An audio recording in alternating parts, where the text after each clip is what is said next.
Matthew Knies has finally made his feelings about his future crystal clear, and I don't think enough people are talking about what this really means for the Toronto Maple Leafs. Over the past few days, trade speculation has been everywhere.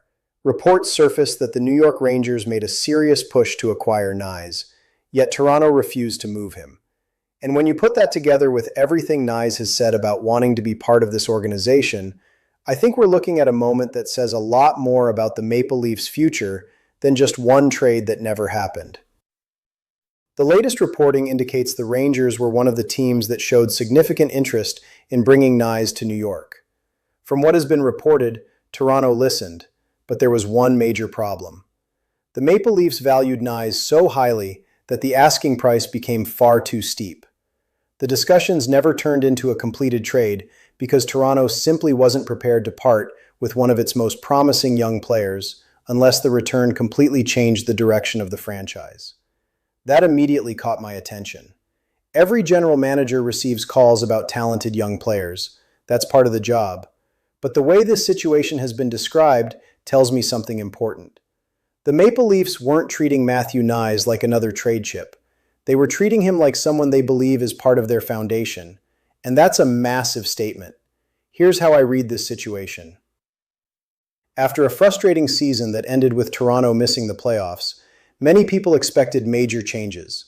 Fans wanted answers. The front office knew difficult decisions were coming. Around the league, there was plenty of speculation that almost everyone could become available if the right offer arrived. But according to the reports, Knies was different. That tells me Toronto sees him as a player they want to build around rather than build with. There's an important difference. When you look at Knies over the last couple of seasons, it's not difficult to understand why other teams have been calling. He's developed into exactly the type of player every organization wants. He has the size to play a physical game, the skill to produce offense, and the work ethic coaches love. Those aren't easy qualities to find in a single player, especially someone still entering the prime years of his career. The numbers back it up. Last season, Knies appeared in 79 games and finished with 23 goals and 43 assists for 66 points. Those were career best totals and represented another significant step forward in his development. More importantly, he continued proving he could contribute in different situations instead of relying on one specific role. That's why his value continues to rise. My take is that Toronto isn't looking only at what Knies already is. They're looking at what he could become over the next 5 or 6 years. That's a very different evaluation. Sometimes a player's greatest value isn't reflected by today's statistics. It's reflected by the projection of where he's heading. Teams spend years trying to identify players who can become core pieces rather than complementary ones. Everything we've seen suggests the Maple Leafs believe Knies belongs in that first category. Now let's look at this from the Rangers' perspective. If you're New York, why wouldn't you make the call? Young power forwards with top 6 potential don't become available very often. When they do, the price is almost always enormous. Even if Toronto wasn't actively shopping Knies, it still makes sense for another organization to test the waters and see whether there's any opening to make a blockbuster deal happen. That's exactly how front offices operate across the NHL. General managers constantly explore possibilities, even if they know the chances of success are slim. Sometimes those conversations go nowhere. Sometimes they create opportunities months later. In this case, though, everything points toward Toronto deciding that keeping Matthew Knies was more valuable than anything currently being offered. I think that's the biggest headline here. Not that another team wanted him. Everybody wants players like Matthew Knies. The real story is that Toronto reportedly wasn't willing to let him go. And if you're a Maple Leafs fan, that's probably encouraging news. For years, one of the biggest criticisms of Toronto has been roster construction. The organization has often relied heavily on star forwards while trying to balance the salary cap around them. Finding younger players who can contribute throughout the lineup has become increasingly important in today's NHL. Knies fits that vision. He's still improving, he's already producing, and he brings a style of hockey that becomes even more valuable once the games get tighter later in the season. That's why I believe this decision extends beyond one off-season rumor. It says something about where the organization thinks it's headed. There's another part of this story that deserves attention. Trade rumors can affect players in different ways. Some become distracted. Others let the outside noise influence their performance. But everything we've seen from Knies since arriving in Toronto suggests he's remained focused on one thing: playing hockey and continuing to improve. Nothing in the reporting indicates he asked to leave. Nothing suggests he wanted out of Toronto. If anything, the message surrounding him has consistently pointed in the opposite direction. He has spoken positively about the opportunity to grow with the Maple Leafs, and his development has only strengthened the belief that he can become one of the club's long-term building blocks. That's one reason I don't see this story as a negative. I actually think it reinforces confidence inside the organization. When rival teams aggressively pursue one of your young players, it's often because they recognize the same potential you do. The difference is whether you're willing to give up on that future before it fully develops. Toronto clearly wasn't. But here's where this story becomes even more interesting. Keeping Matthew Knies is only one part of the equation. The much bigger question is what this decision tells us about the Maple Leafs' overall strategy moving forward.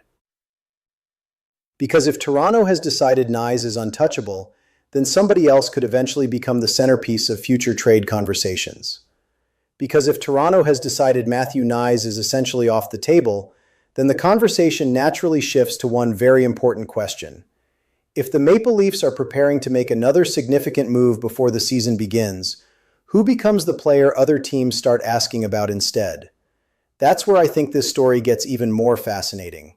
Keeping Knies isn't just about refusing one trade proposal. It's a signal about how the organization views its future. Every front office has a short list of players it considers foundational.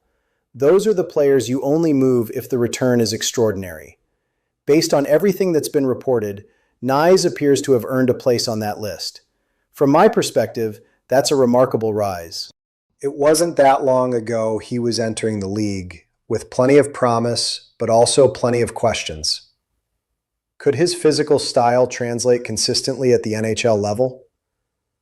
Would he become a reliable scorer? Could he handle the pressure of playing in Toronto, where every shift is analyzed and every losing streak becomes national news?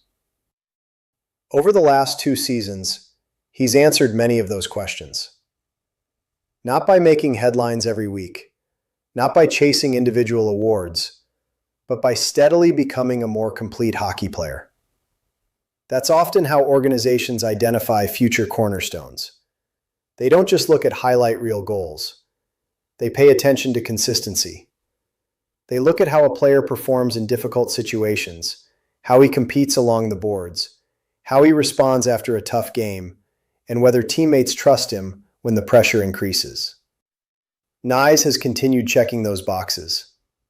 That's one reason I think other teams value him so highly. Around the NHL, general managers aren't simply searching for skill. They're searching for players who can contribute in multiple ways while still having room to improve. Knies fits that description almost perfectly. He can score. He can protect the puck. He isn't afraid of physical play.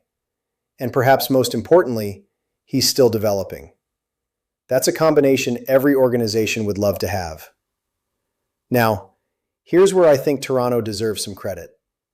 In previous years, one of the biggest criticisms directed at the Maple Leafs was that they often seemed caught between competing in the present and preparing for the future. Every offseason brought questions about whether they should make dramatic changes or continue trusting the core they had assembled. This situation feels different. Instead of reacting emotionally after a disappointing season, the organization appears to be identifying which players truly fit its long-term vision. My take is that Matthew Knies has clearly earned that trust. Does that mean Toronto won't make any more moves?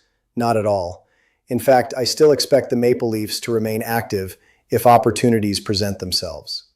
Every contender looks for ways to improve. That's simply part of building a winning roster. But protecting Knies suggests the front office believes he's part of the solution rather than part of the problem. That's a significant distinction. There's also another angle worth considering. When reports emerge that multiple teams are interested in one of your players, it can actually reinforce confidence inside your own organization. Rival executives spend countless hours evaluating talent. If several of them are willing to pay a premium for the same player, it usually confirms that you're dealing with a highly valuable asset. Toronto appears to have reached that conclusion. Instead of seeing Knies as someone they could cash in on, they reportedly viewed him as someone whose value may continue climbing. That's an important difference because young players often take another major step between the ages of 22 and 25.